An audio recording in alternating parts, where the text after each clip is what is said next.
सरकारी अधिकारियों ने करोड़ों हड़पे, बड़ी छापेमारी, मिली अरबों की संपत्ति। बिहार में सरकारी नौकरी पाने की होड़ तो आपने देखी होगी, लेकिन क्या आपने सरकारी अधिकारियों को अरबों की संपत्ति इकट्ठा करने की होड़ देखी है? अगर नहीं तो आज हम आपको उसकी एक एक तस्वीर दिखाएंगे और बेबाकी से सवाल भी पूछे जाएंगे, क्योंकि सरकारी नौकरी पाने के बाद भ्रष्टाचार का खेल और अरबों खरबों की संपत्ति बनाई जाती है, जिसके बाद 7 पुश्ते ऐश मौज में जिंदगी बिताते हैं।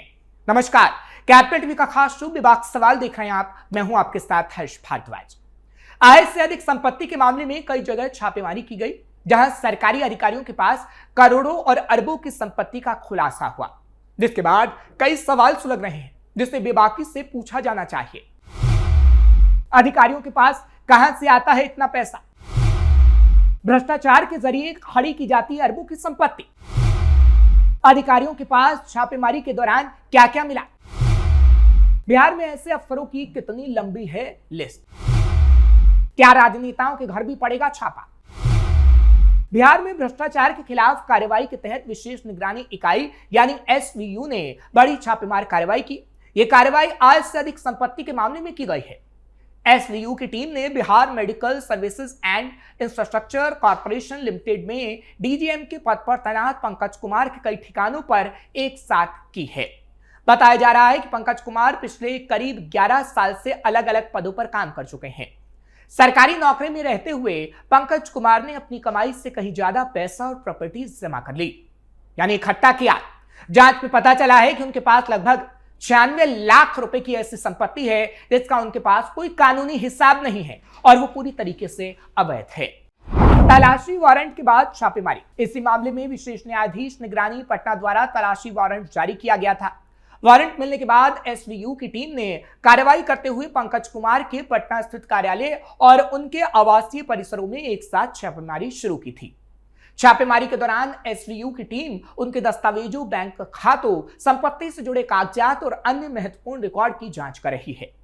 अधिकारियों का कहना है कि छापेमारी के दौरान कई अहम दस्तावेज मिलने की उम्मीद थी और ऐसा ही हुआ, जिनसे अवैध संपत्ति के बारे में जानकारी सामने आ सकी। कहां से आया इतना पैसा? सूत्रों के मुताबिक जांच एजेंसी ये भी पता लगाने की कोशिश कर रही है कि पंकज कुमार ने यह संपत्ति किन किन तरीकों से अर्जित की और क्या इसमें किसी अन्य व्यक्ति की भी भूमिका है। साथ ही उनके बैंक लेन देन और संपत्ति के स्रोत की भी जानकारी ली जा रही है। फिलहाल एसवीयू की टीम छापेमारी की कार्रवाई में जुटी है और पूरे मामले की गहनता से जांच की जा रही है। माना जा रहा है कि जांच पूरी होने के बाद इस मामले में आगे की कानूनी कार्रवाई होगी, क्योंकि बिहार में इस वक्त भ्रष्टाचार के खिलाफ कार्रवाई हो रही है और ये छापेमारी जो हुई है वो एक बड़ा संदेश देती है कि ऐसे लोग अब बचेंगे नहीं। हालांकि इस मामले की कुछ और जानकारियां भी आपको देते हैं।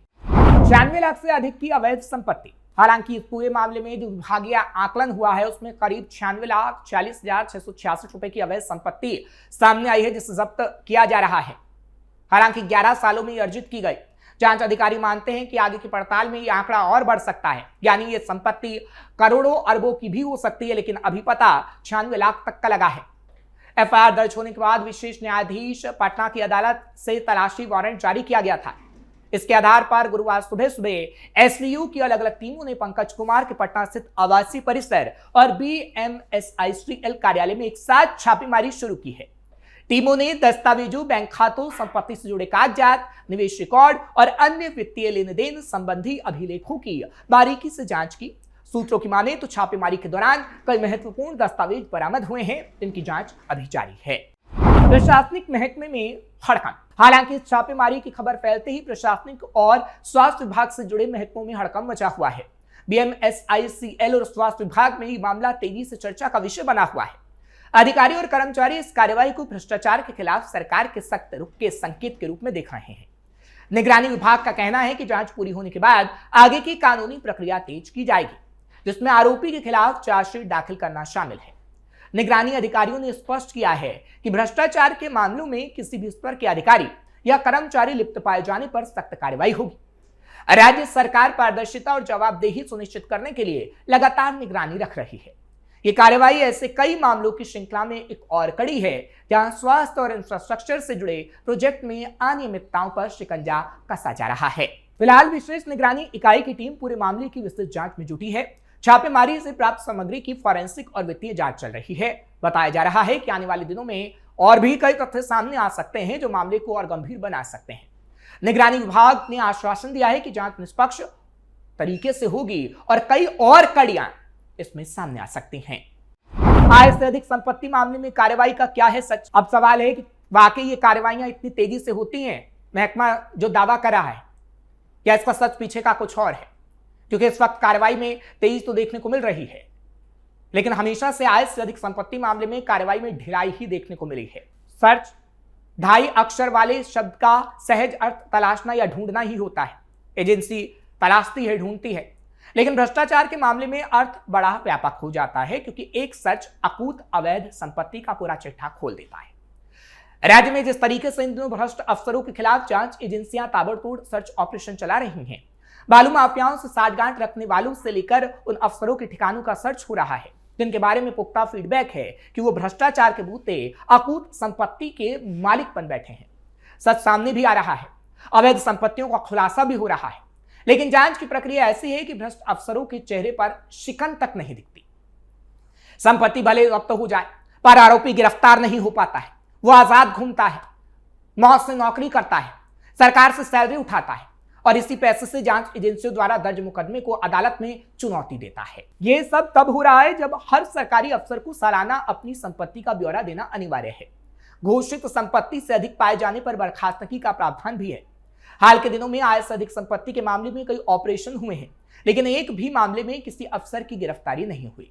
कोर्ट के चक्कर में नहीं पड़ना चाहती एजेंसी। अब दूसरा पहलू भी समझिए, क्योंकि आय से अधिक संपत्ति के मामले में सीबीआई हो या फिर विजिलेंस ब्यूरो, ईओयू या विशेष निगरानी अभियुक्तों को गिरफ्तार नहीं करते।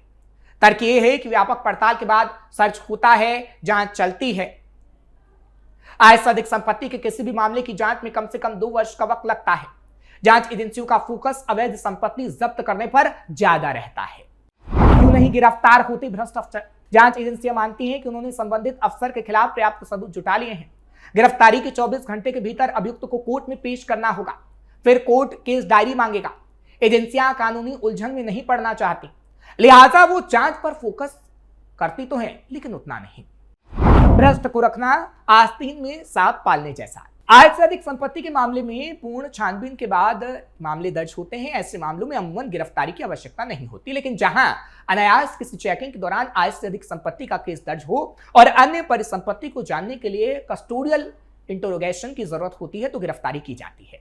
जिनके खिलाफ भ्रष्टाचार का मामला दर्ज होता है उन्हें सरकारी सेवा में बनाए रखना आस्तीन में सांप पालने जैसा होता है। ऐसे अफसर सरकार के पैसे से ही केस लड़ते हैं। लोक सेवक हर वर्ष संपत्ति का ब्यौरा सरकार को देते हैं। अगर उन्होंने 4 संपत्ति का ब्यौरा दिया और सर्च के दौरान 5वीं या 6ठी संपत्ति का पता चला तो उनके खिलाफ सरकार से संपत्ति छिपाने के आरोप में बर्खास्तगी की कार्रवाई हो सकती है। फिलहाल हम आपको खबर के 2 पहलू दिखा रहे हैं। एक तरफ कार्रवाई की तस्वीर है तो दूसरी तरफ किस तरीके से कोर्ट में जाने से एजेंसियां डरती हैं उसकी तस्वीर है। क्योंकि अब मामले में तेजी तो आई है और भ्रष्ट अधिकारियों के खिलाफ कार्रवाई तेजी से तो हो रही है और हम देख रहे हैं कि किस तरीके से ये मामला राजनीतिक गलियारों में काफी उछल भी रहा है। लेकिन क्या सिर्फ और सिर्फ छापेमार कार्रवाई होगी, इन भ्रष्ट अधिकारियों की गिरफ्तारी नहीं? क्योंकि जब इतिहास के पन्नों को पलटा जाता है तो ऐसे कई केसों की भरमार होती है, जिसको अगर हम आपको बताएंगे तो शायद पूरा दिन निकल जाएगा कि करोड़ों रुपए बरामद तो कर लिए जाते हैं, जांच एजेंसी छापा भी मारती है, लेकिन उस व्यक्ति की जो आय से अधिक संपत्ति अवैध तरीके से अर्जित करता है वो कभी गिरफ्तार नहीं हो पाता, या यूं कहिए कि गिरफ्तारी कम ही होती है और कोर्ट में एजेंसियां जाने से थोड़ा बचती हैं। लेकिन अगर मामला कोर्ट में जाए तो इन लोगों की गिरफ्तारी भी हो सकती है, क्योंकि इन्हें कोई फर्क नहीं पड़ता और ये सरकार से जो सैलरी उठाते हैं उसी से अपना केस लड़ते रहते हैं, जिसकी तस्वीर हमने आपको दिखाई। फिलहाल ऐसे सच हम आपके सामने लाते रहेंगे और बेबाकी से सवाल भी पूछते रहेंगे। आपको ये खबर कैसी लगी कमेंट सेक्शन में जरूर बताएं। खबर को लाइक शेयर करें, कैपिटल टीवी को सब्सक्राइब करना मत भूलिएगा।